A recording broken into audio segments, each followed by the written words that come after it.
Welcome to another episode of Panda Koala Travels, and we're back in Quito today after Yeah, after an adventure to Mindo over the past 4 days. Was it? It turned into. 4 days. Yeah. So how did it all start, Jojo? Well, so our adventure started the first day that we came to a bus station and tried to catch a bus at 11 a.m. However, when we arrived there, we were told the bus was not running because of some reasons.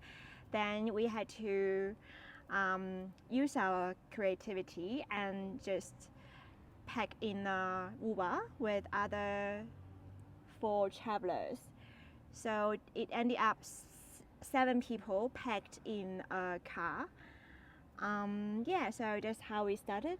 Got to Mindo a lot quicker. So Mindo is famous for being a cloud rainforest valley that's just a little bit west of Quito, and so it should take about 2 hours to get there supposedly. And I guess it did a little bit more around about that time. But yeah, when we got there, we'd been to the chocolate shop in Quito, and the chocolate in Ecuador is amazing. They tell you how wonderful it is, and so we felt obliged to go to the chocolate factory, didn't we? So Yes, and we were showed how the chocolate was made. So basically, we were shown the cacao which was planted on the trees, and then so the cacao trees, they have these like really big pods, and there's many different species, and so they had a garden behind the chocolate factory where they showed us all the different species and the kind of original species versus the kind of genetically modified species that just pump out cacao pods. But yeah, they source their chocolate from the original species. Yeah. What did you find most interesting about the chocolate factory?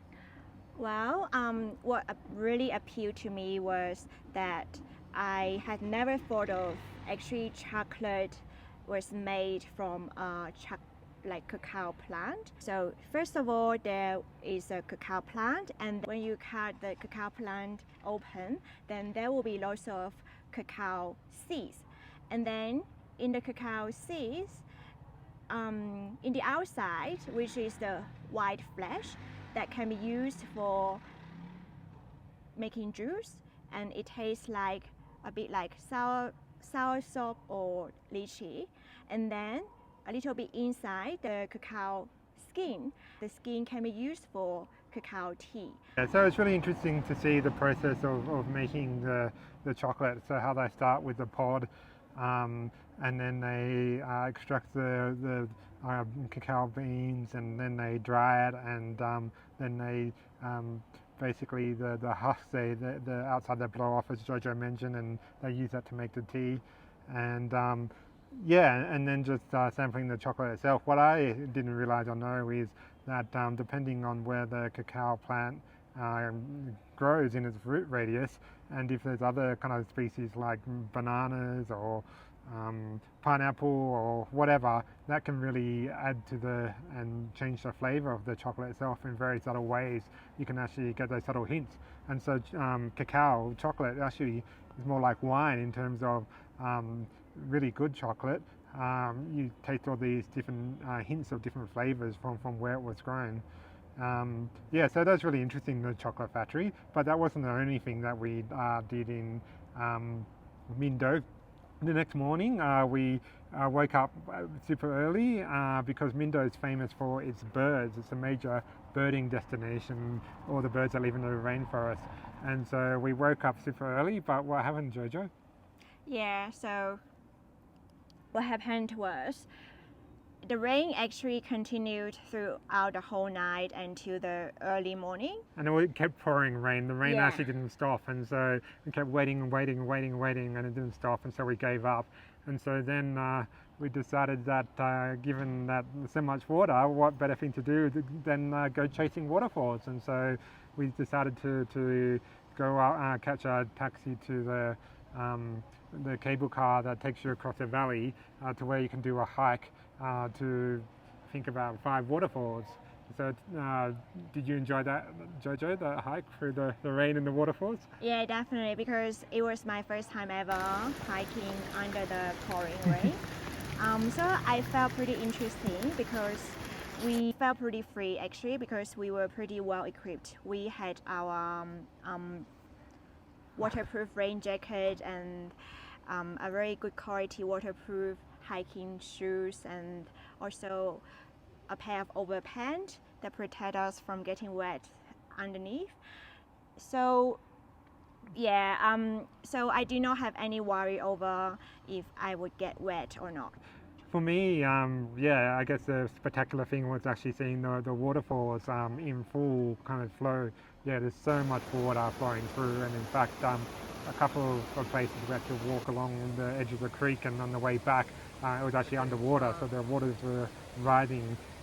But in one waterfall, I actually dipped my feet in, and yeah, that was water was really nice actually, and I did see people swimming under some of the waterfalls.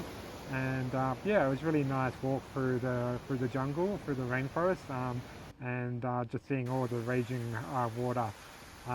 Yeah, so I think that pretty much exhausted us that day, didn't it? Did we do anything that afternoon? Oh, not that I remember.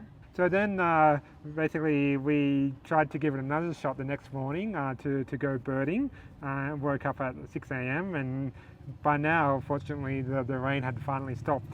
And so it was clear weather, and so we ventured out and for DIY birding, the Yellow House just outside of Mindo is a place that you can walk to, and so you walk up through the farmland and then up into the hills, and then they've got a series of trails through the jungle, and yeah, it's meant to be quite good for birding up there. So what did we see along the way, Jojo? We did manage to hear the sound of the birds. Unfortunately, it was a bit hard to spot them though, yeah.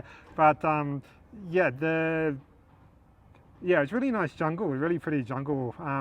Once we got up the main road, it was a really narrow trail, and there were lots of really beautiful plants in the rainforest, and there was a really good view at the top over the whole of the valley where Mindo is located, and yeah, you could see the cloud kind of rising, and it was really pretty.